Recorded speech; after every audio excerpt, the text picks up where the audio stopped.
Hello guys. അപ്പോൾ ഇന്നലെ ഞാൻ GDനെ പറ്റിയിട്ടുള്ള വീഡിയോ ഇട്ട് കഴിഞ്ഞപ്പോൾ കുറേ പേര് എനിക്ക് മെസ്സേജ് ചോദിച്ചിട്ടുണ്ടായിരുന്നു. ഞാൻ എവിടെയാണ് പഠിക്കുന്നത്, അതേപോലെ തന്നെ ഏത് ഇൻസ്റ്റിറ്റ്യൂഷനിൽ പഠിക്കുന്നതായിരിക്കും നല്ലത്, ഡ്യൂറേഷൻ എത്രയാണ്, ഫീസ് എത്രയാണ് കുറേ പേര് ചോദിച്ചിട്ടുണ്ടായിരുന്നു.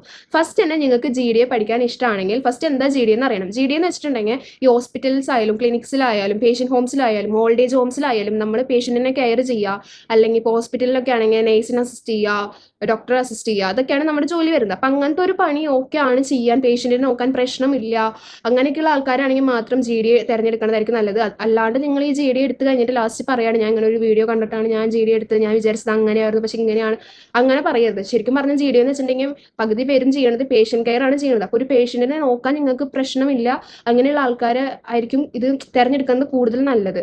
പിന്നെ ഏത് ഇൻസ്റ്റിറ്റ്യൂഷനിൽ പഠിക്കണതായിരിക്കും നല്ലതെന്ന് ചോദിച്ചിട്ടുണ്ടെങ്കിൽ എനിക്ക് കറക്റ്റ് ഒരു ഇൻസ്റ്റിറ്റ്യൂഷൻ പറഞ്ഞു തരാനായിട്ട് അറിയില്ല.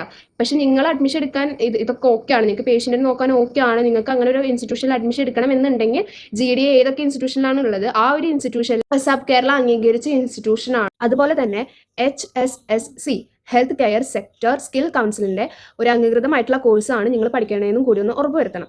എന്നാൽ മാത്രം നിങ്ങൾ ആ ഒരു ഇൻസ്റ്റിറ്റ്യൂഷനിൽ പഠിച്ചാൽ മതി. അല്ലെങ്കിൽ ഇപ്പം നിങ്ങൾക്ക് അങ്ങനത്തെ ഒരു ഇൻസ്റ്റിറ്റ്യൂഷൻ കിട്ടിയില്ല, ഇപ്പം നിങ്ങൾക്ക് ഇത് പഠിക്കണം, GD പഠിക്കണം എന്നുണ്ടെങ്കിൽ ടെക് മെറിഡിയൻ അക്കാദമിയിൽ വന്ന് പഠിക്കാൻ, നിങ്ങൾക്ക് പഠിക്കണം, അങ്ങനെ പഠിക്കാൻ താല്പര്യം ഉണ്ടെങ്കിൽ എന്തായാലും കമൻറ്റ് ചെയ്യുക അല്ലെങ്കിൽ DM ചെയ്യുക. ഞാൻ എന്തായാലും അതിൻ്റെ ഡീറ്റെയിൽസ് ഫോൺ നമ്പർ നിങ്ങൾക്ക് അയച്ചു. ബാക്കിയുള്ള ക്വസ്റ്റ്യൻസിനുള്ള ആൻസർ ഞാൻ അടുത്ത വീഡിയോ ആയിട്ട് ഇടാം. കാരണം എന്താ വെച്ചാൽ ഇപ്പം തന്നെ ഈ ഒരു വീഡിയോ അത്യാവശ്യം ലെങ്ത് ആയിട്ടുണ്ട്.